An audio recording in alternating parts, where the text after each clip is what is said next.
This is number 2 of 2 in my little series on breakthrough. This is the last of our breakthrough messages, and I want to give it a really good shake this morning, all right? The first message was entitled Set Up for Breakthrough, and you and I have been set up for breakthrough. Today, I want you to step into that breakthrough, okay? So that's what we're going to look at today. And if you weren't here, and I really welcome several of our people here this morning are visitors, let me just give you a real brief intro, if you like, to the message. And probably the key story, I just want to tell you a couple of stories. And the first one this morning, in terms of the setup, was this story that I call the bags of gold story from Matthew's Gospel. And if you remember, it's the parable that Jesus told this way. And I want you to place yourself in it as you listen to this story.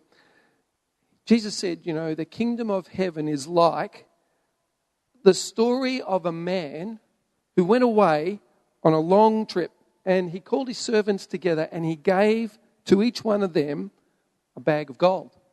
In fact, he gave to one 5 bags, to another 1 bag, and to another 2 bags.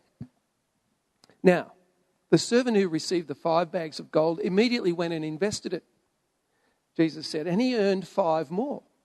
The servant who he gave 2 bags to also went away and invested his 2 bags, and he earned 2 more bags.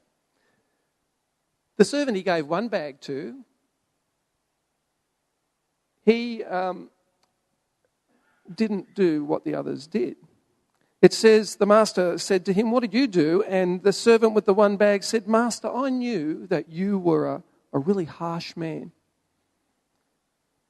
You don't plant and gather crops where you haven't harvested, so I was really afraid of you. So I took your money and I buried it in the ground, and I've now just dug it up, and here it is, and I'll give it back to you." The master said to him, "You wicked, lazy servant. If you knew I'd harvested crops that I didn't plant and gathered crops that I didn't cultivate, why didn't you at least deposit that 1 bag of gold with the bank and earn a bit of interest? Instead, I'm going to take the money from you and give it to the one who had the 5. And you're going to be cast out of my household forever." Now, there's a lot of fantastic lessons in that. But the one reason I wanted to tell that story, which I've probably told you a few times now because it's really impacted me over these last few months, is that you and I are like those servants that have been given bags of gold. You might not have actually physically got the bags of gold, but every one of us has been set up by God with a whole range of gifts, talents, a whole place in this world, family, connections, our jobs. You've been given a whole lot. Now, 2 out of the 3 in that story did something with their setup. And you can guess the third one, he didn't. What I want us to be is people that are like those first 2, who actually step into their breakthrough. And we're going to look more at that today. Not like the third one who didn't do anything. Because, you know, we are all kingdom people in this foreign land. We're each one of us like a person who's been given a bag of gold. A ministry portfolio, if you like. A responsibility to look after for the king. Your whole life, if nothing else, the fact that you're breathing is your bag of gold. You're set up from the Lord until he comes back. And he's expecting you and I to do something with that. Some of us are held back by our past. Some of us have got something weighing us down. Some of us, when you think of this breakthrough topic, are saying, yeah, that's for me. That's what I need. There's something stopping me I need a breakthrough. And there could really be real challenges in your life. It could be health. It could be finances. It could be your family situations. It could be the personalities in the family, like in Vicky's story. Sometimes the people God gives you are difficult to live with. You need a breakthrough with them. What I want to say to you this morning is that, firstly, if you accept the first message, God has actually set you up with those things. I want to encourage you that you now can step into breakthrough. You must, in fact, step into breakthrough. You must take what God has given you and step into it. And in order to tell you that, I want to illustrate it with one of the most fantastic stories in the Bible. In order to illustrate how this can actually take place and to give us something to really grab hold of, I want to tell you Esther's story from the Bible. And I don't know if you know the story, but so I'm going to start from the beginning and just briefly the first part of the book of Esther and tell you this absolutely fantastic story. There's a picture of Esther in all her glory. She is a queen. She is a beautiful young woman.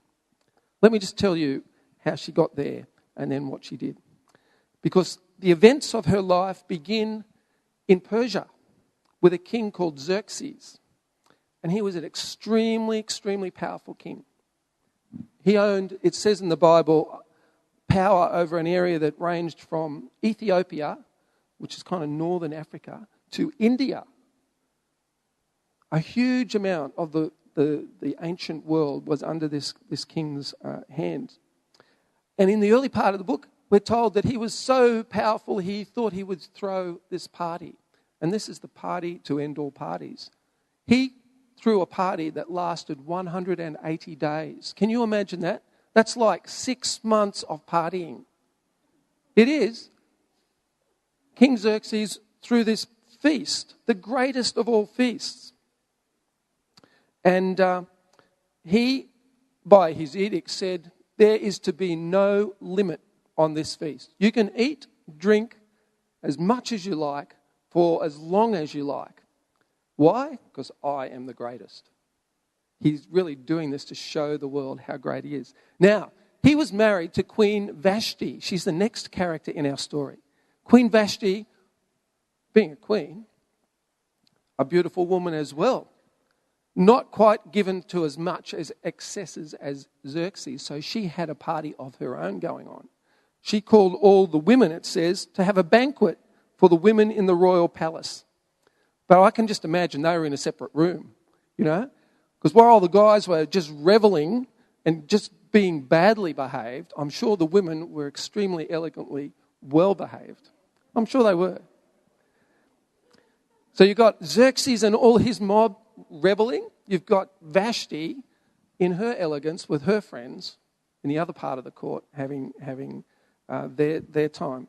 And it says that when the king on the seventh day was in great high spirits, or underline drunk, fully drunk after 7 days of drinking, he said, I want you to bring Queen Vashti to me so I can show her off to all my mates here, all my friends.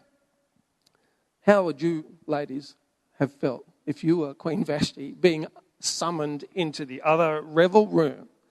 Well, she didn't like the idea at all, so she refused to go. Now, that's not the sort of thing you do to a king. Queen Vashti refused, but it made him furious, and he burned with anger. And he consulted with his wise men, probably also drunk, who knew all the Persian laws and the customs, and he said, what am I going to do? She doesn't want to come, and I'm going to be embarrassed. What must be done to Queen Vashti? What penalty has there to be? And they said that before this day is out, the wives of all the king's nobles throughout Persia will hear what she's done, and if we don't do something, there will be no end to their contempt and anger, and everything will fall apart. So if it please the king, we suggest that you issue a written decree, a law, if you like, that cannot be revoked, that should order the Queen, Vashti, to be banished from the presence of the king. And so that's what he did. Now, there's a gap in time. And forget the party's all over. There's this wars go on now. The king goes to battle.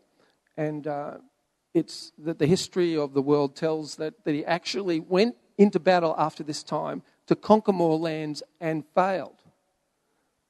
So can you imagine the king coming back from battle to an empty house? No more queen. This is what happened. He was very sad. The only thing that his advisors could suggest was, well, he needs a wife. He needs a wife to cheer him back up again. So they suggested, let's search the empire to find the most beautiful young woman to become a wife for King Xerxes. And they did. Now, introducing at this time another character in our story, and his name is Mordecai. And he was a Jew who had a young cousin. And he was looking after this young cousin, and her name was Esther.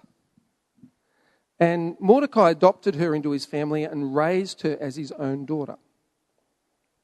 Anyway, what happens is that Esther gets chosen to be the king's queen, to come into the harem, if you like. But listen to this, ladies. It takes 12 months to prepare her for the king. 12 months. It's an awful lot of oil of Olan or Lancome stuff. Rubbing into the skin, making her absolutely shine and be totally beautiful for the king. 12 months of preparation. Finally, she becomes brought to the king, and he is very pleased with her. She's a beautiful young woman. Mordecai comes into the king's employment as well. The king loved Esther more than any of the young women. He was also so delighted with her that he set the royal crown on her head and declared her to be queen. And he forgot about Vashti. Esther continued, it says, to keep her family background, though, a secret, because she was from the Jewish nation, the people of God. But so was Mordecai. But they didn't tell the king that, and he wasn't interested. She was beautiful. So, got the picture? King, now the new queen, and Mordecai, the uncle looking after. Mordecai was a great guy. He looked to his job as in the king's duty as a responsibility, and he took it seriously. But onto the scene comes a bad guy. His name is Haman. Haman has a history. Haman's forefathers before him have always hated the Jews. King Xerxes had promoted Haman and made him the most powerful official in this whole empire. So he was pretty powerful. Haman, in his power-crazed state, decided, now is my chance to get rid of all those Jewish people. So he approached the king, Xerxes, and said, listen, there's a certain race of people scattered throughout all of your empire who keep themselves separate, and they've got a secret society going on. They don't want you to be their king, you know. They have another king, secretly. They don't want you. And these are the Jewish people. If it please the king, I think you should issue a decree that says we're going to get rid of them all.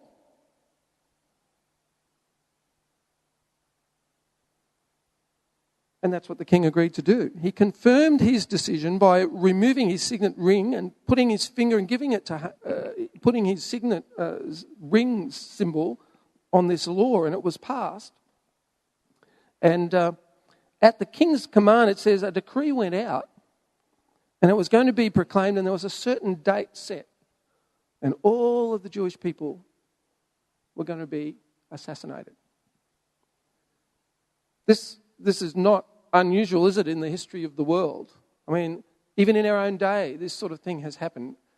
Genocide. It's happened in Cambodia. In our time, it's happened in Rwanda, where a whole, ethnic group has been singled out to be destroyed. It's a serious thing, and it does happen. And it was going to happen to the Jews. Now, as we move on to more like chapter 4 now, where the pointy end comes to this story. As the news of the king's decree reached all the provinces, there was great mourning amongst all the Jewish people. They fasted, they wept, they wailed. What could they do? It was a law that was being passed. And of course, Queen Esther, here in the palace, a little bit removed, but understanding this is going to happen, was sorely affected. What's going to happen to my people? What's going to happen to me? When they discover I'm one of the Jews, the law of the Persian king has to be carried out. So I'm up for execution also. So Mordecai and Esther are thinking, what are we going to do? Mordecai and Esther were praying people. And as we get to the point of what they decided to do, I want you to remember just two really important speeches that tell the story. And both Mordecai and Esther are the heroes of our story, even though Esther is more beautiful. She's the beautiful one, but Mordecai is also part of this story. Mordecai said to Esther, what are we going to do? Mordecai sent this reply to her. He said, don't think for a moment that because you're in the palace, that you're going to escape when all the other Jews are killed.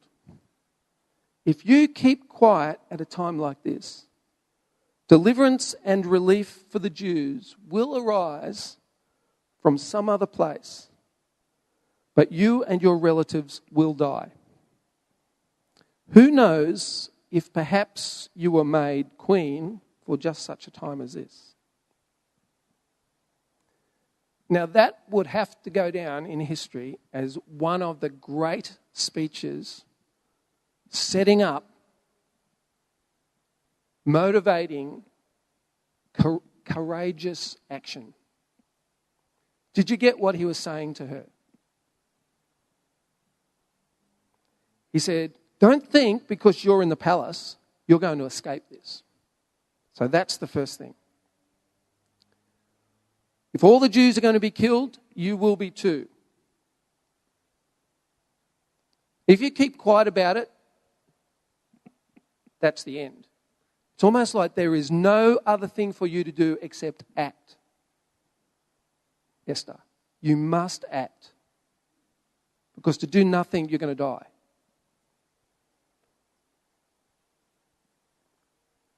But Mordecai is a man of God, and he knows that, and he can say it to Esther, that if you do that, and if all the Jews are wiped out, relief will nevertheless come for them from some other place. Why? Because we are God's people. But you and your relatives will die. Now, who knows, Esther, if you actually weren't made queen for just a moment such as this?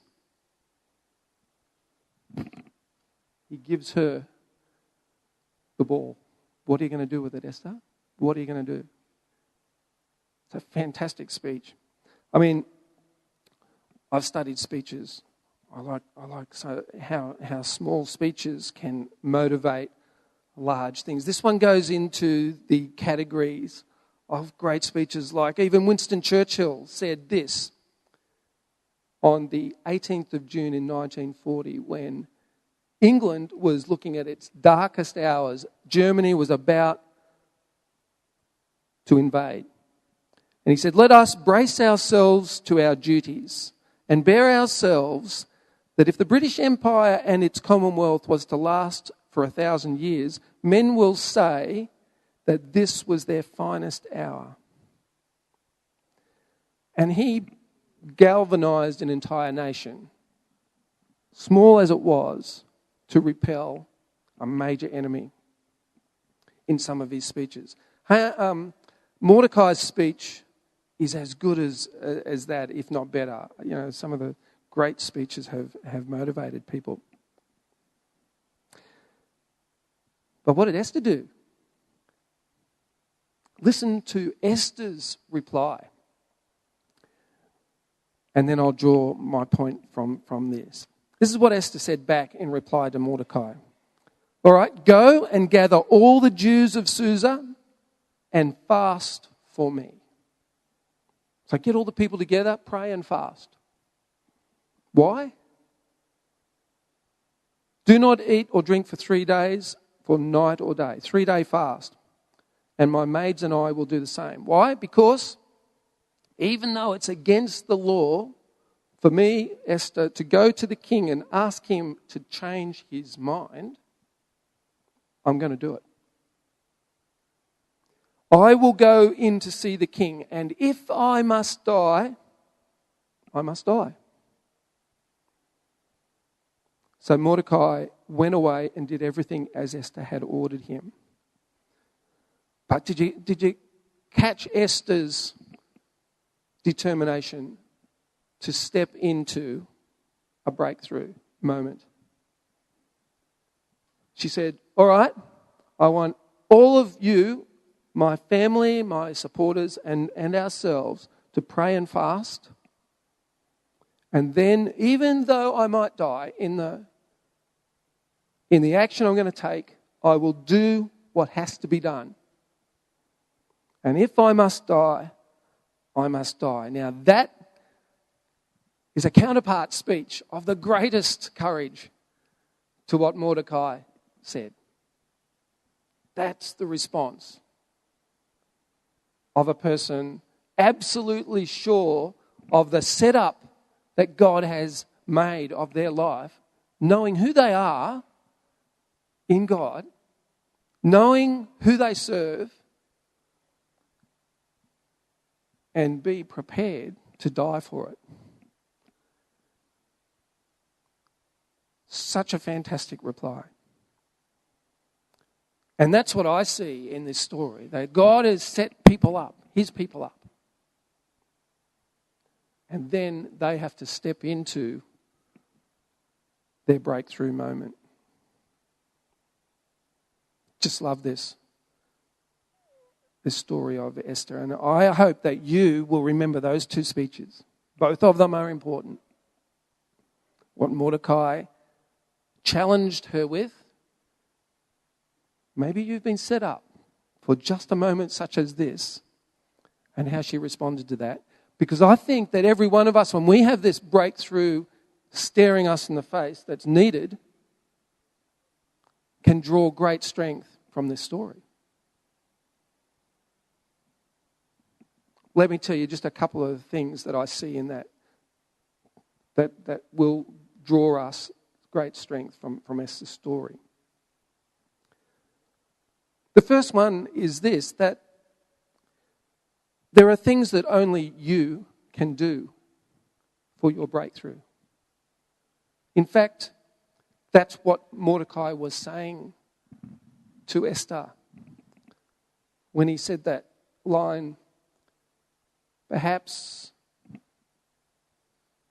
who knows, if you were made queen for just such a time as this. Really what he was saying is there's only you can do this thing that has to be done.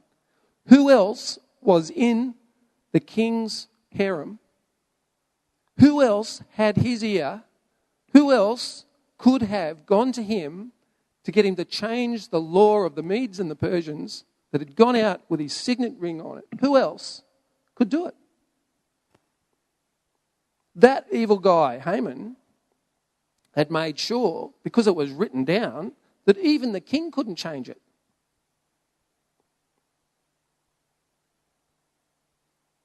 But that didn't stop Esther, because she was the only person who could do what she could do. And in your situation, there may be the same for you, that you are the only person who can actually step into your breakthrough. There's something, in other words, that only you can do, and you need to do it. Esther was set up for just such a time as this, and she had to step into the breakthrough. Doing nothing was not an option. Well, it was, but it was certain death. Doing something was the better option. And doing the one thing that only she could do was the best option. Same for you and I. Figure it out. What is it that only you can do because of your setup, because of your situation? And be like Esther. Maybe rally your friends, fast and pray, but then step into the breakthrough.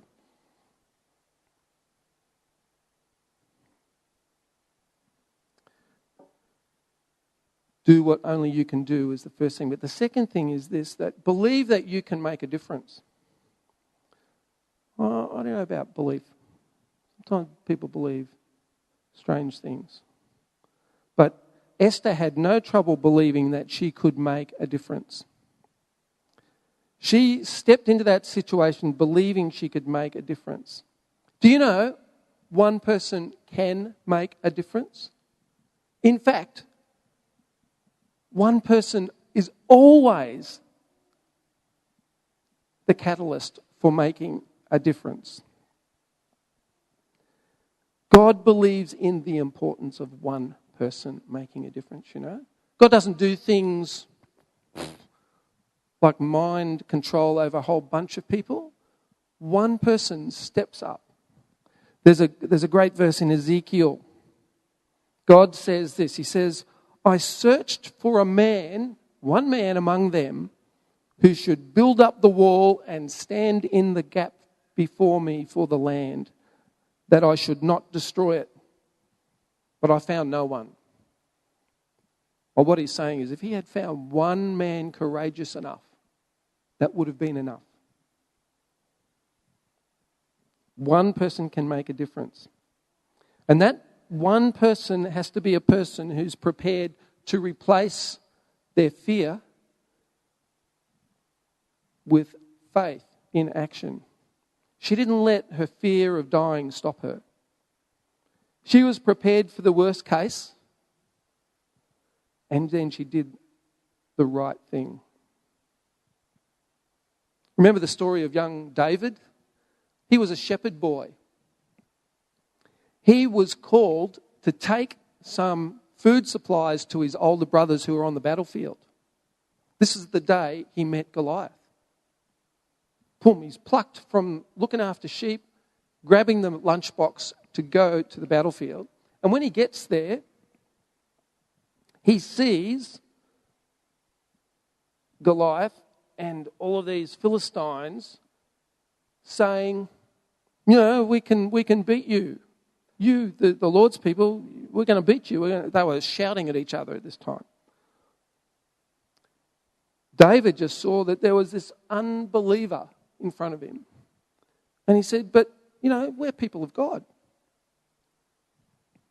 The Lord who rescued me from the claws of the lion and the bear is the same Lord who will rescue me from this Philistine, David said.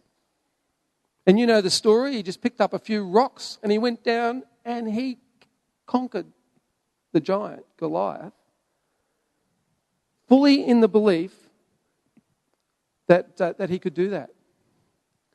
One man. In fact, he wasn't even a man. One young man set up by God, knowing who he was, conquered that enemy. Fear is going to stop you, but faith will move mountains. Jesus said that. So forget about what others will think of you or what might happen. You know what it is you've got to do to step into your breakthrough. Do it. Last thing, though, I just want to say about this story, and is just in case you might think that Craig has become a motivational speaker, where's God in all of this? Because I could just say, this is just about positive thinking. You can do it. You and I can do it. It's all about you. I hope you don't get that idea, because this is part 2, and I laboured part 1 is the setup that God has done. Totally understanding that who we are in God and what He has done is the place from which you step into your breakthrough. You don't do it all on your own. So I'm not just the motivational speaker. And in fact, I just want to remind you that as you step into your breakthrough, you actually don't step in alone. You step in with the Lord Jesus. Why? Because Jesus has stepped in ahead of you, actually.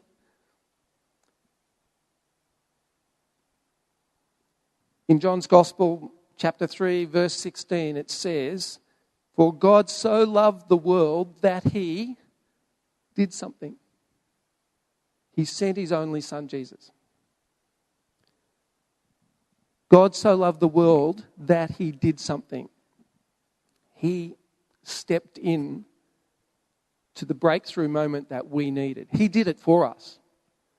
This is the gospel that actually we needed, every one of us, we needed a breakthrough. We needed somebody. In fact, only one person could ever have done this. Like Esther, who was perhaps set up for just such a time as she found herself in. The Bible teaches us that, our problem was so universal that we inherited this problem from Adam because we're all his offspring, that it would take another man who was acceptable to God to pay the price, the penalty for us, in order for a holy God to come back into relationship with us. And that one was the Son of God. God made Himself step into our breakthrough moment and make it happen by that one man. The Bible teaches us that. But that one man, who is also God, has won a breakthrough for all of us. But what if He had failed at the last moment? And we read in the Gospels how he agonized over those last few hours. As a human would have, contemplating certain death. And as John reminded us this morning, a painful one. What if he didn't do it? What if he hadn't have stepped in? Then we would have been entirely doomed as a result. But that's not the story. That's not the gospel. The good news is that He did something. And when we walk in Jesus' breakthrough, we have to do something too. We walk with Him, but we don't just let go and just think, oh, it'll all happen. There's something we have to do. It may involve sacrifice. It certainly involves faith. It's a whole bunch of courage sometimes. And we've got to step over the fear and use our faith. But we step into our breakthrough with the Lord Jesus ahead of us and with us, knowing that He's already done it. He's already done all that we actually need.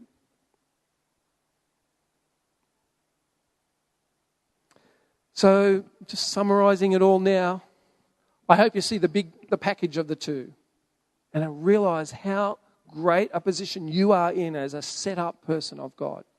Your position is full of favour, full of potential to overcome whatever is facing you.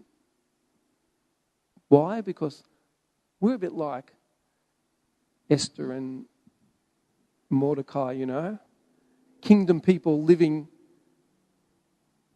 in a broken landscape. And we're called upon not just to keep it to ourselves, but when there's a breakthrough needed, to actually step into that, declare in the power of God what we're going to do and do it. So I don't know what it is for you that you're waiting on. But I trust there's something that you now know that you can step into. And I want to pray for you that you will take the same courage, the same fear stare down that Esther had with you into that situation this morning.